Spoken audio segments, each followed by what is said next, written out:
Tuesday, Tuesday afternoon, almost 1:10.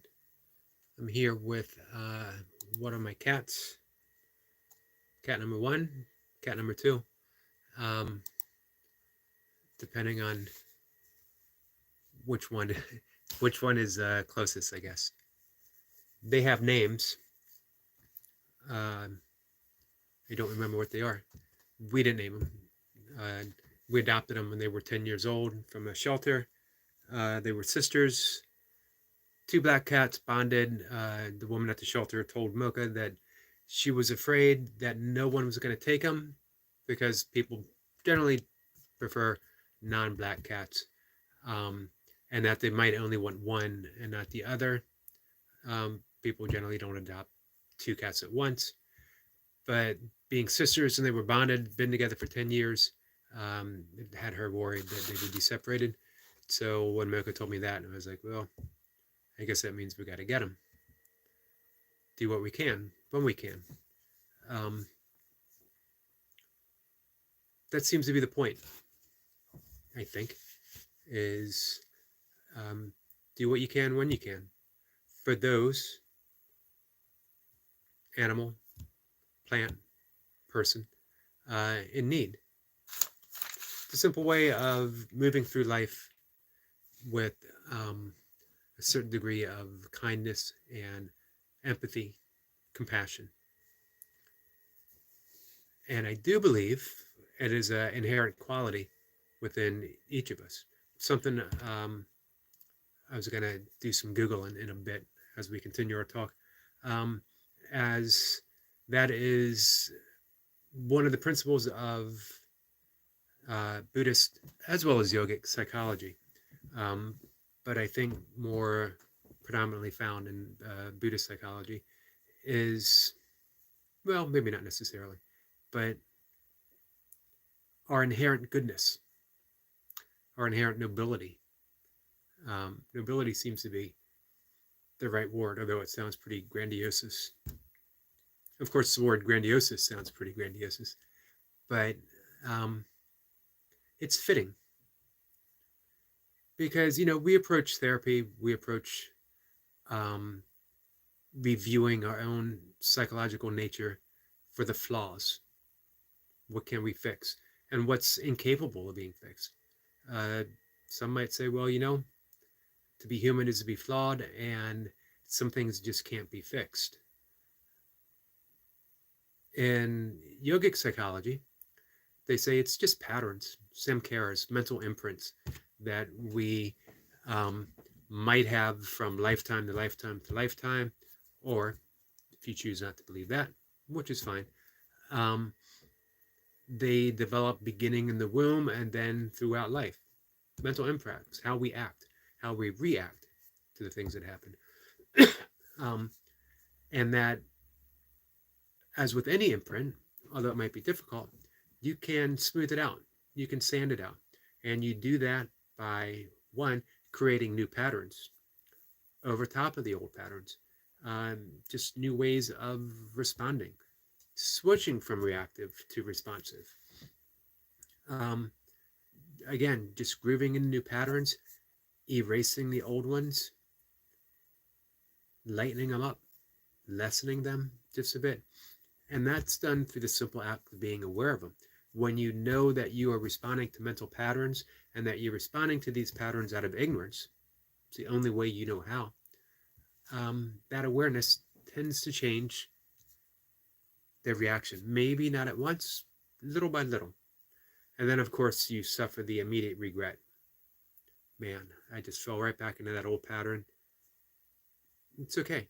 That's the nature of change. It's how we do it. Even the most enlightened people that I've met still have those habitual patterns. Um, but yoga holds out the possibility that we can erase them entirely, fairly easily, without too much, I'm going to say without any effort. But it doesn't mean without practice. There's a difference. Maybe we should say without undue effort. Now, Buddhists psychology is a little different. They they talk about the same carers as well. They talk about mental um, impressions, but they like to talk about the again our inherent nobility, the nobility of who and what we are. That we don't come from a flawed nature,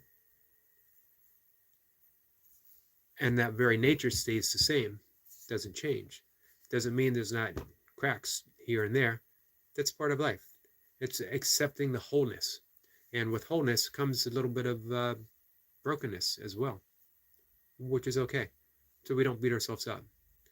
Um, Again, Buddhist psychology, the first guiding principle: relax. It's okay to be broken. It's okay to be messed up. Hey, our friend, it is what it is. Lewis is here. Good morning, Eric. How are you? I'm doing pretty well. Um, yeah, pretty well. Still dealing with a back issue, working through it, making some changes here and there, seeing what works, eliminating what doesn't. Um, Trying to hold on to what I can do, which is still considerable. You know, I get my workouts in, I get my yoga in, so hey, if this is the worst that things ever get for me, I'm still doing pretty okay. Uh, Lewis says, take care of the back. Yeah, I'm doing my best. How are you doing? I saw you hard at work on top of a roof the other day.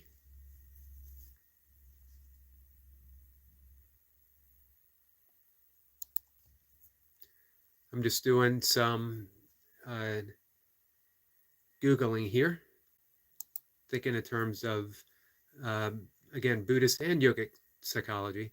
I try not to do the uh, Eastern psychology versus Western psychology, but it's hard not to make those comparisons and contrast. That Western psychology starts with, um, so show me the stuff that's broken, and then we'll talk about it for a while. We'll gain some insights. Maybe, through that process, we can come about some change. Buddhist psychology says you're inherently whole, noble, enlightened already. Now let's work on some of the problems just a bit. C. Peyton is here and says, hello. Hello, my friend. Thanks for popping in. I appreciate that. Um, it is what it is. Says I'm doing good, not posting, but still do my workouts. Have no doubts about that whatsoever. When I don't see you posting, I always figure something's up, you're busy, but it never even occurs to me to think, I wonder if he's still working out. Unless it's football season. And then I already know the answer. C. Peyton says, I try my best to support people. I really appreciate that, C. Peyton. I try that as well. I try to get on some of the live streams. I think you gain more watch hours, and if you already monetize, I think you get, you might get a little bit more, you get paid a little bit more on a live stream than on a regular video. I'm not sure about that, but I try to get there. I try to support people, leave a comment, watch for a bit. If it's a real long live stream, sometimes I'll leave it up on a window, sort of a background while I go about my business, so and drop in here and there. So it's little things, YouTube, it's on the interwebs, but it's a community nonetheless. And I got to say, for the most part, I think I mentioned this before. I know Lewis heard me talk about this. My stepdaughter years ago warned me, hey, don't get on YouTube. They're going to eat you alive. People are going to leave all kinds of comments that you don't deserve to hear. Stepdaughter's a sensitive person. She's protective. She does not think that I need to be trolled. But you know what? That's the nature of the internet. you get trolled. Some people just like doing that kind of stuff. Um, but really, it's been um, less than I would have imagined. On occasion, people pop in, say some stuff. For the most part, they're just funny, um, and I can appreciate that. Some, yeah, are mean spirited. Some make no sense to me whatsoever. They don't need to. Um, I figure if you're on YouTube, you play the YouTube game. However, that doesn't mean that I have to respond in kind. That doesn't mean I have to be a dick just because someone else is.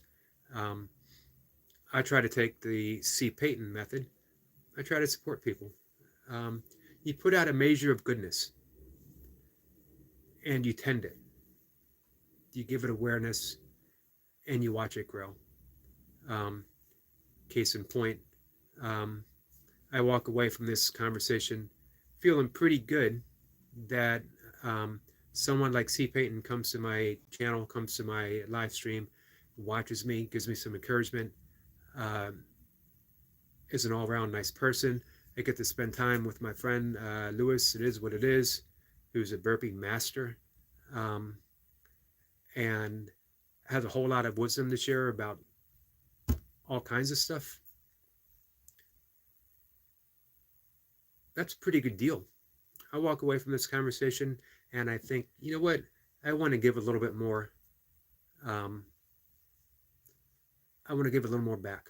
I want to support these people that support me, and I want to make someone else feel as good as I feel right now.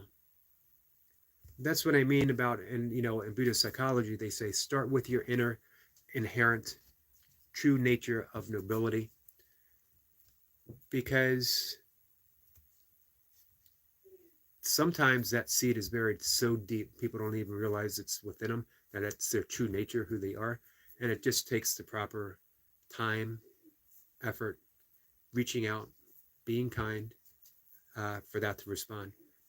And you know what? Maybe now, in the next upcoming years, however long it takes, they don't respond. That's not on you. It's always on them. It's never on you. We do what we can. We reach out. We respond with kindness. Again, we do what we can. C. Payton says, I try to ignore the bad ones. I'm always told to ignore them, and I almost always engage in some way or another.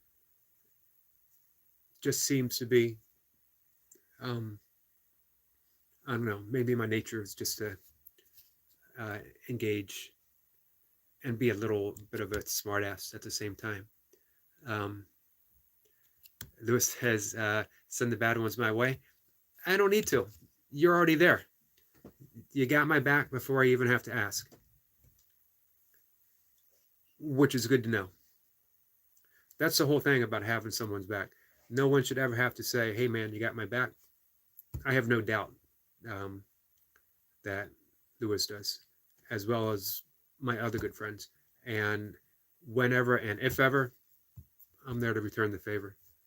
Um, Although I can't imagine, I can't imagine what anyone would say on your channel, Lewis, that would be in any way uh, derogatory or negative. Um, what, that your burpees are too smooth? This is done with artificial intelligence. No one can do burpees like that. It must be fake. He's too strong. He got in shape too fast. He's on some kind of artificial enhancement. Me, on the other hand, I got all kinds of stuff that people can pick on. Some guy, this was a little while back, came on and mentioned that I was bald, and I'm thinking, what kind of insult is that? As if I'm, all of a sudden going to realize that you're just now telling me that I'm bald, and I never knew that before. This is why, like I said, I take it all with a smile. What I generally ask people if they come here to troll is do your best to be original. Don't say the same thing that every single person has come here and said the same thing. It's not worth it. It's not worth your time. It's not worth my time. So, um,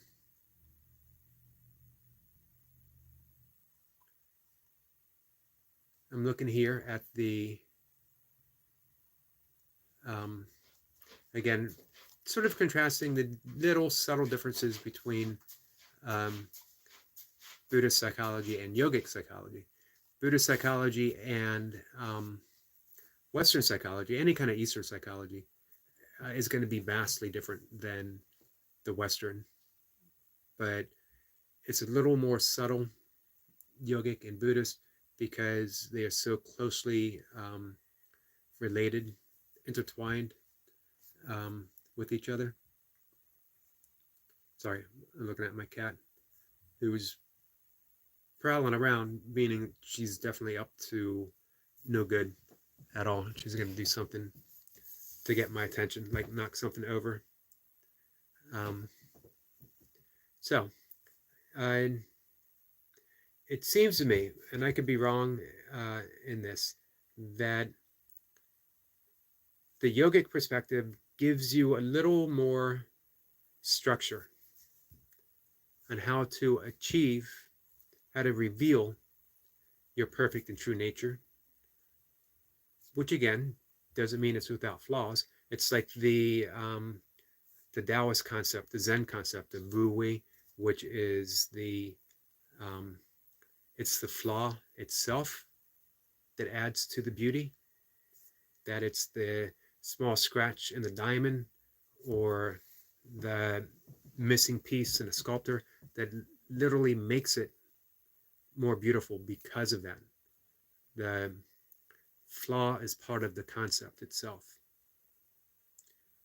which is a wonderful way of looking at life, a wonderful way of looking at ourselves. That what we view as a flaw is really just a singular identification of our own beingness, our own humanness. I always forget who it was, the philosopher who said, uh, nothing human is alien to me. I've heard it said two different ways. Nothing human is foreign to me. Nothing human is alien to me. Um, and boy, does that let us off the hook. Nothing human. That means hatred, racism, all the things, pettiness, jealousy, anger, hostility, um, pettiness, greed. These are part of being human. That doesn't necessarily mean it should be an accepted part of us. It means that we recognize them and then we deal with them. But if we push them aside and we push them aside and we push them aside, it's what Carl Jung talked about, collecting stuff that becomes the shadow that we drag along behind us for most of our life, that we spend the first 40 years of our life collecting stuff in that bag, the shadow bag, and then we try our best for the rest of the 40 years of our life to collectively throw that stuff out. It's almost impossible at that point, though. As the way to deal with any shadow is put light on it. Shed light, the light of awareness. Simply be aware that the things that we refuse to recognize, good and bad. If we look at someone else and we say, well, that person is obviously a petty, jealous, angry person. If we recognize those qualities, these are qualities that we possess. If we see them in someone else, they're qualities that are unacknowledged within ourselves. So just seeing that, just recognizing that, things can begin to change. Again, without making any huge undue effort, without having to say, well, I'm never going to behave like that again, because guess what? You will. But you can lessen it and lessen it and lessen it to the point where it becomes a thought, an idea, instead of an action. Thoughts and ideas are a little bit easier to handle than what's already done or you're in the process of doing.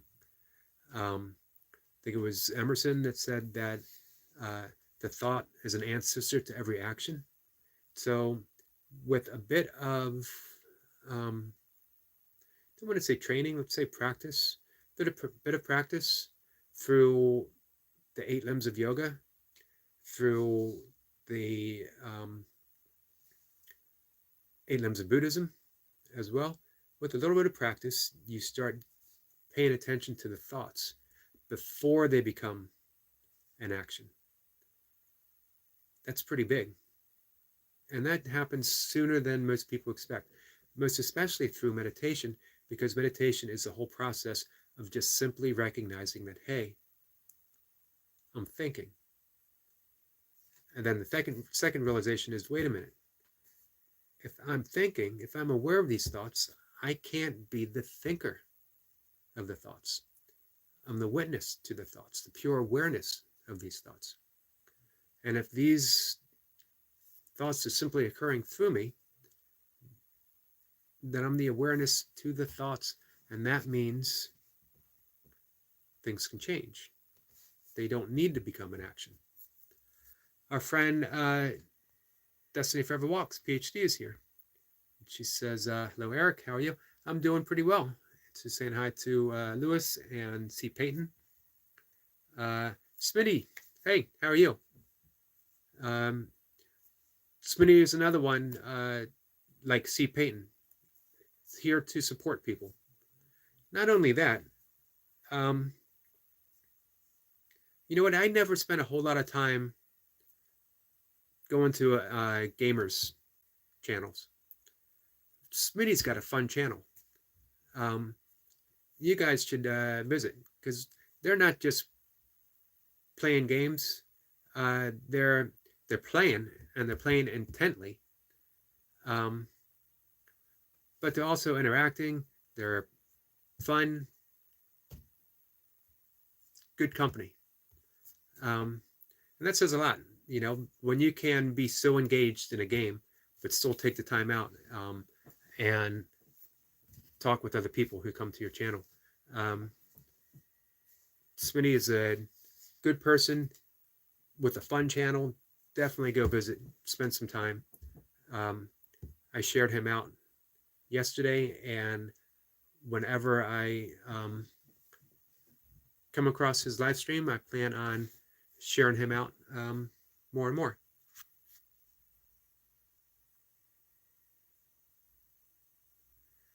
Smitty said that he liked and shared. Hey, I appreciate that.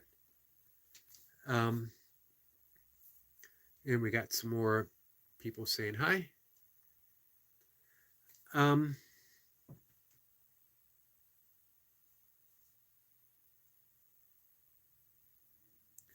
Destiny says, yes, Smitty, I love watching gaming videos. I will check you out. You know what? I wouldn't have thought that I would enjoy it that much. Maybe it's just because Smitty's such a good person and so engaging with the people that come. But at the same time, you know, after having that experience in his channel, I can't ignore other people's channels, because they might be just as much fun, have just as much to offer. So I definitely plan. That definitely opened up some new awareness into the gaming world for me. So I appreciate that quite a bit. Those games are intense. You got to remember, I come from the world of Pong, and then, you know, hey, Atari, like Asteroids and stuff like that, was huge. It was a game changer. It was a big leap into the technology of games. And then late 80s, and of course, hanging out in my teenage years, hanging out in an arcade was a big thing. We didn't do a whole lot of stuff at home. We did have like Atari football, boringest game in the world. I'd rather play Pong than Atari football at the time. And then when Nintendo came out with John Madden's football, that was a little different. That was a lot of fun. Somebody says that he's great, and that they can get very intense. I'm 44, played all the Atari, played it all. Atari was my fave. the world needs arcades again. Yeah, they were a whole lot of fun, and they were a great place to hang out. They were safe. Your parents knew where you were. Um, our friend Brian Lane is here.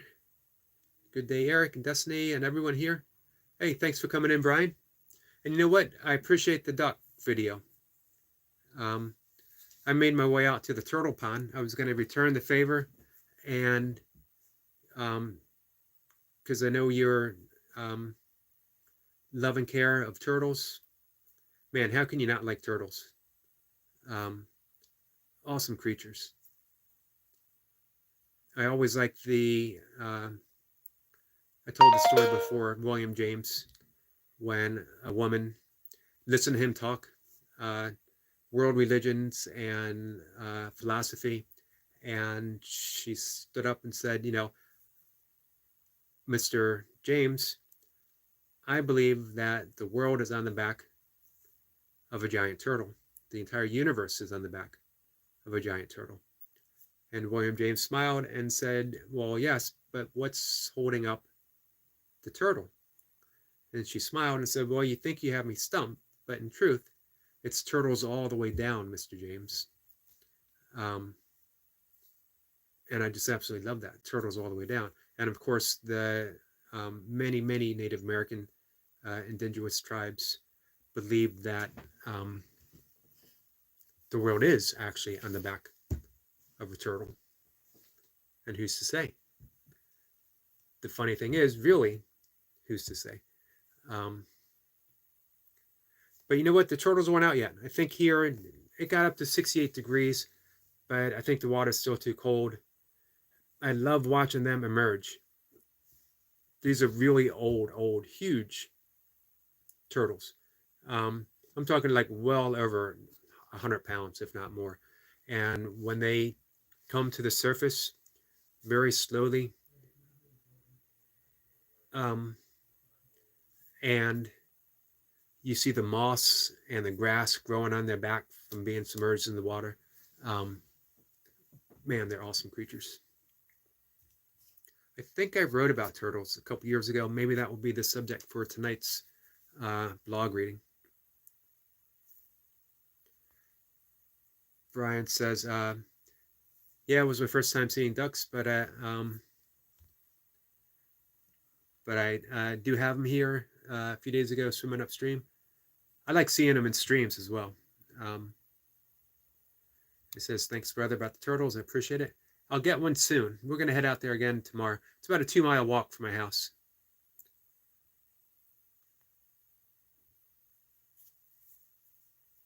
Brian says, Native Americans call box turtles sticky heels. Huh, didn't know that. C. Payton says, I love animals in general. They're so awesome. I agree, 100%. I love writing about animals. And I try to do it from I've mentioned before, like a shamanism, a shamanic expression, where, yeah, I want to offer some factual insight to the animal that I'm writing about. But more than that is, what is the animal trying to tell me? If I open up, if I let go of the ego, if I try not to put my impression on the animal, what is it that animal is trying to impart? What knowledge, what feeling, what insight? So I've been actually on my YouTube shorter live stream that I do in the evening. I pick an older blog, mostly about nature, but sometimes, you know, yogic and Buddhist concepts as well. Sometimes science, and I'll do a reading about that, and then try to offer some insights along the way.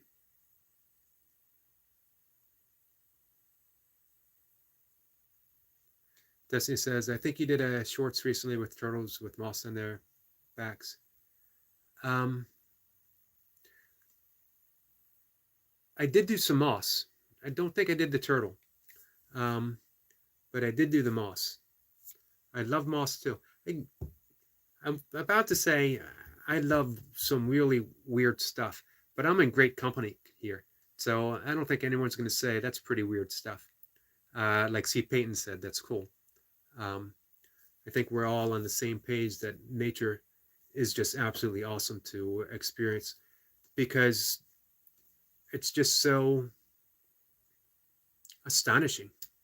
It's what I talk about, this spiritual concept of astonishment. If you can open up to the world, if you can open up to nature, and you're in this perpetual state of astonishment, this perpetual state of awe, you just, from the blossom of a flower to a cloud passing through the sky to a blade of grass to the insects crawling around that grass to the turtles and the ducks and the moss, it's all just astonishing that it's even here. And that more than that, we get to witness it. And then even deeper than that, we're an actual participant with it all. We're not separate from it. We're already engaged with it. It's the whole, when you think about our relationship with trees, that we're interdependent with the nature of trees, that we are breathing an air that was cleansed by trees, and that we are releasing air that the trees are using for energy. Again, it's deeper than being witness. It's being a participant with the world itself. And more than that, being a participant with the universe itself. As our friend Destiny Forever Walks PhD often shares with us, that we are the universe. The universe is us. The universe, the infinite, trickled down to finite form, which is who and what we are. Spinny says, I do have to leave. Getting ready for my B-Day. Hey, happy birthday. You have yourself a great day, and thanks for everyone. I'll see you soon, Yogi. One love. Appreciate it, Smitty. And again, enjoy your birthday. Destiny says, everyone in the universe has, everything in the universe has some type of knowledge or message to bring to us. Are we listening? And that's the thing. Most of the time, we're listening to our own inner voice, our own ego, our own dialogue that isn't even really us. It's just excess energy, vibrational vibrations appearing as a thought that we think, just because we hear it in our heads, that it's who and what we are, that we are the conversationalist, instead of being the witness to that conversation itself.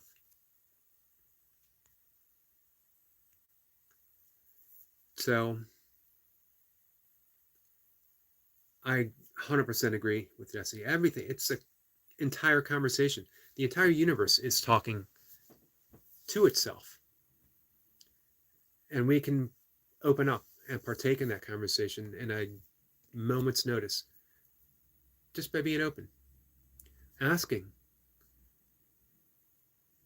what would you like me to know? What would you like to share with me? Sometimes it's just silence. Spend a minute, spend a moment, spend one breath in complete silence with a flower, and your life will change. It sounds, again, like a grandiose statement, but hey, try it, see what happens. But you got to be open to it, just to the experience. Don't go there with a dialogue of, well, this is ridiculous, this is stupid, nothing's going to happen. Sometimes it's the silence itself that is exactly what we need to hear.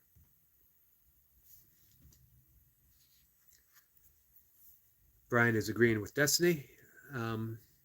And Destiny says we have to get to that place where we don't care what people say or think, including ourselves. Especially saying we're weird. True. We are an expression of our own true self and living in a purpose to why we're here. I'm going to add on to that in a second. Let me read Brian's comment. I heard Mujay say to just witness the thoughts. One, I love Mujay, and he's very insightful on that matter. The vast majority of his talks that I've heard, he is talking of the witness state, being witness to our thoughts. But don't react to them all, and don't be like a traffic police and try stopping thoughts. Absolutely agree. That's the nature of meditation. People think that meditation is the absence of thought. Meditation is the awareness of thoughts. And as you gain that awareness, as you realize that awareness is a one and true nature, the thoughts simply start to fall away little by little. And we gain the awareness of the ever present silence that was already there.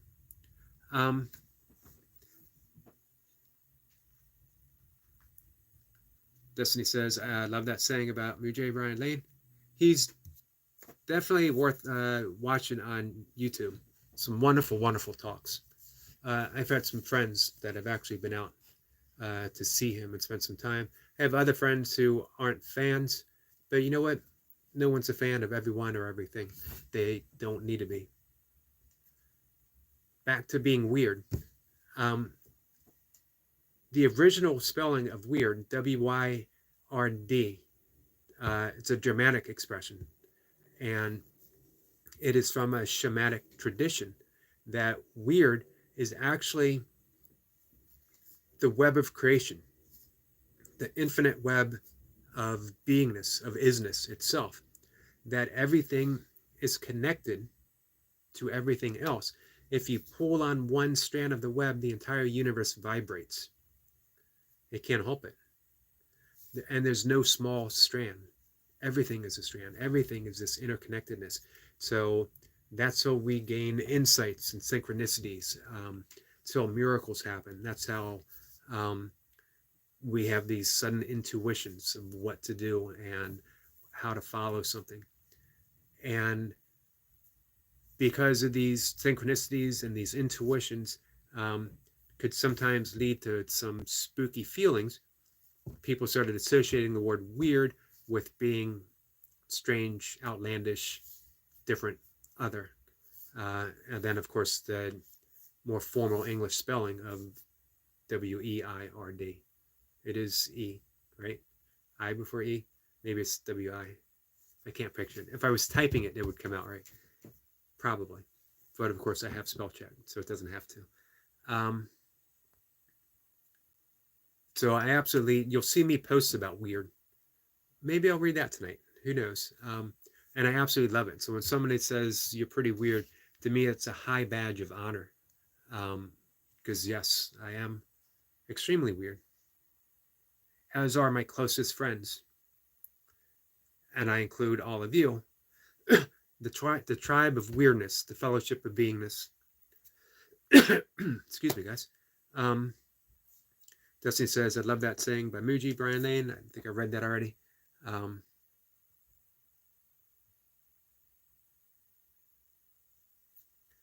Brian says, also, when we realize we're losing presence, we become present.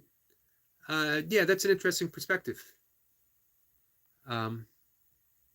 Was a quote from Eckhart Tolle. I'm a big fan of Eckhart Tolle as well.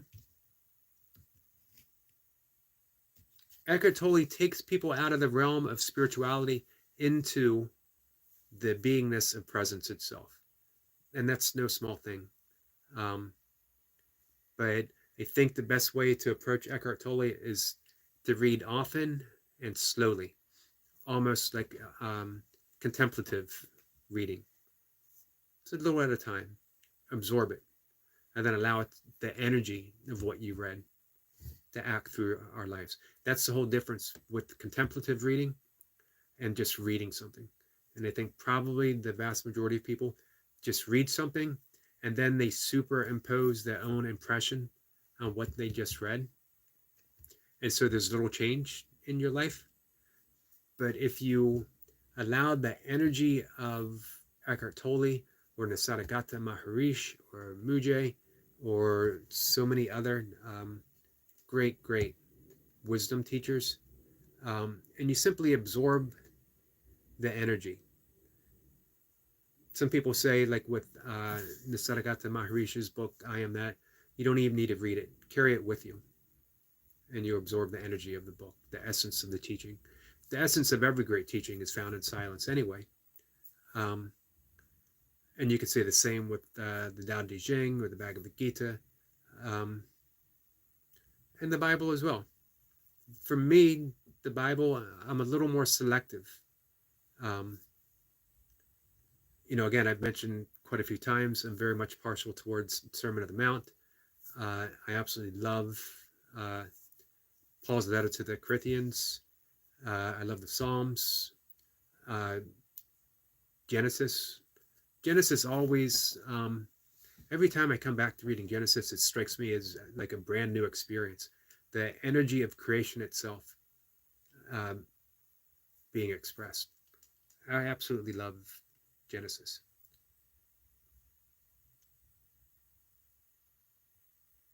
Brian says, and we are, and everyone in this world has some type of weirdness. They do. And you know what? They need to embrace it. Lead with your weirdness. Don't hide. Don't hide it. Don't leave it behind you. Don't let it come out just a little bit. Lead with it. Be who you are, fully, proudly. Because there's no one else like that. Of the beginningness of time and space, which came about through that singularity of existence where everything, the potentiality of everything, was compact into something smaller than the smallest particle. And there was nothing. There was no space. There was no time. That's hard to get behind. No space and no time. Until something urged that little dot of energy to expand. A thought, an urge, a desire, a whisper, the voice, the breath of God. And poof. And that expansion needed time and energy and created it on the fly as needed. And that contained everything that we are right there, everything that we are now. So from that point, billions upon billions upon billions of years ago, there has never been a you. There also hasn't been the absence of you. But in this particular form, in this particular way, in this particular appearance, it's never been a you. And from moment to moment and moment, it's never repeated. The you that you are now is not the same that you were before. My friend Robert Saltzman, the author of The 10,000 Things, likens it to a once upon. Each moment, it's dynamic, in flux, changing, always changing. So knowing that this particular moment, this particular you is never going to be here again, be as weird as you can possibly be. Simply be you. Show it all. Be it all. Expand in love, because the universe is love and the universe is expanding.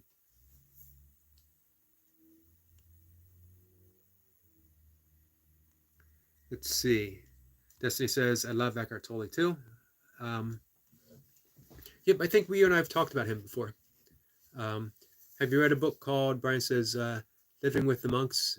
It's a really good book to me. I haven't, but you know what? I have Amazon right here. So I was about to order a book, A Yogic Perspective on the 12 Steps. I really appreciate the 12 steps. I think the 12 steps are a spiritual practice in and of themselves.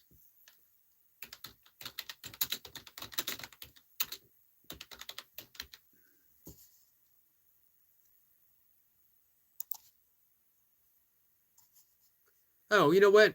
I have not read this book, but I read his book, Jesse Isler, Living with Seal, about David Goggins.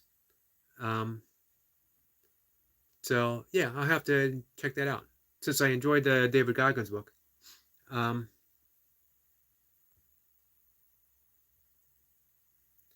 Destiny says, Eric, what do you know about Latif Taro Warnick? I don't. I'm trying to think if that sounds familiar or not. Let's do a quick Google. So tell me a little bit about him, Destiny.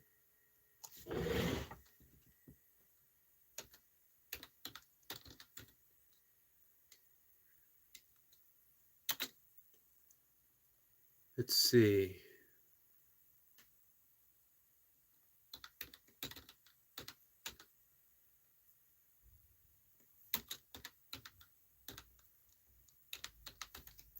Doesn't seem anything's coming up.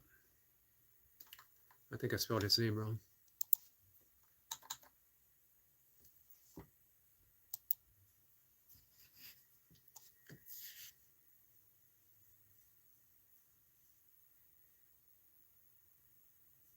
Brian says, yeah, I didn't read The Seal, but I heard it mentioned in the book Living with the Monks.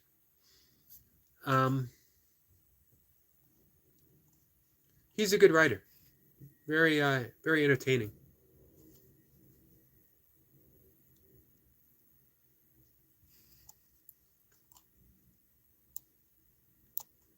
So a few titles of his book come up, of his books come up, Destiny. I think I might have better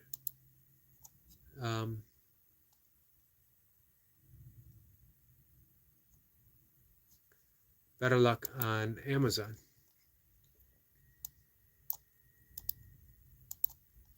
Cutting and pasting his name so I don't misspell it for a second time, which would probably happen.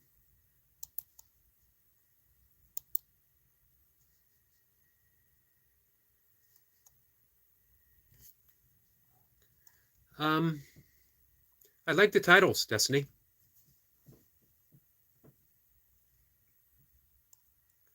I see that's the first book. Destiny says, Latif has a great book titled Know Thyself to Awaken to Self-Realization, and that is the very first book that came up on Amazon.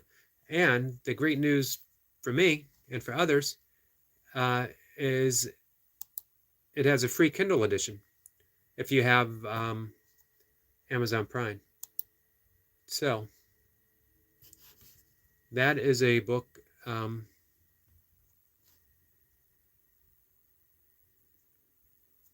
that is just now being added to my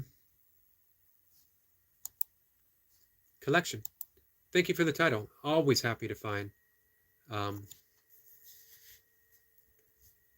always happy to find another book, another author. C. Payton says, I am enjoying the conversation. It is very interesting. Thank you. Appreciate that. But you know what? It's the great people that show up to have this conversation with me that make it. I always enjoy when my friends come here and that we have these type of conversations.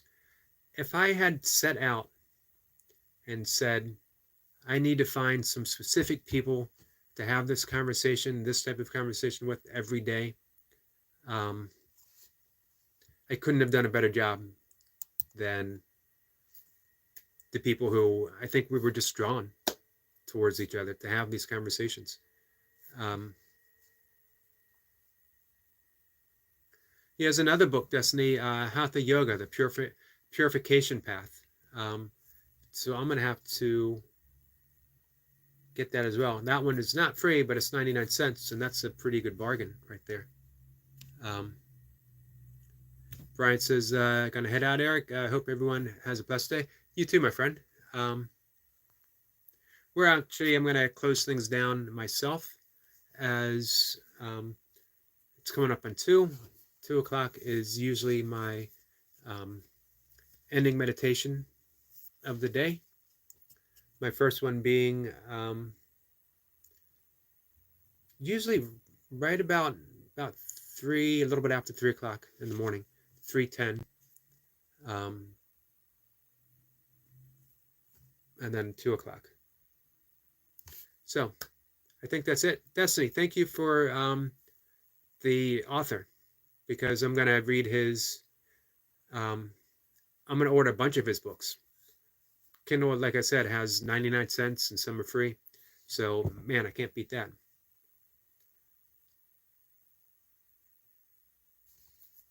Destiny says we have the best people to show up here in Eric's Live.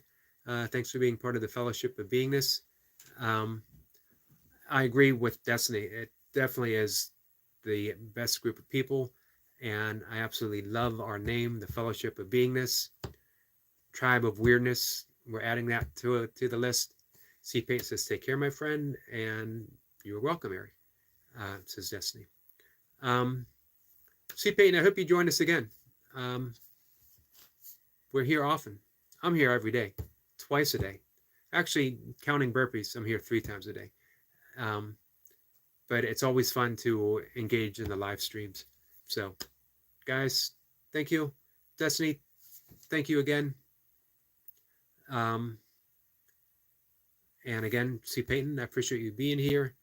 Smitty, and it is what it is. Thank you both for showing up. I know you're both gone now, but I appreciate you being here. Take care, guys, and I'll see you later.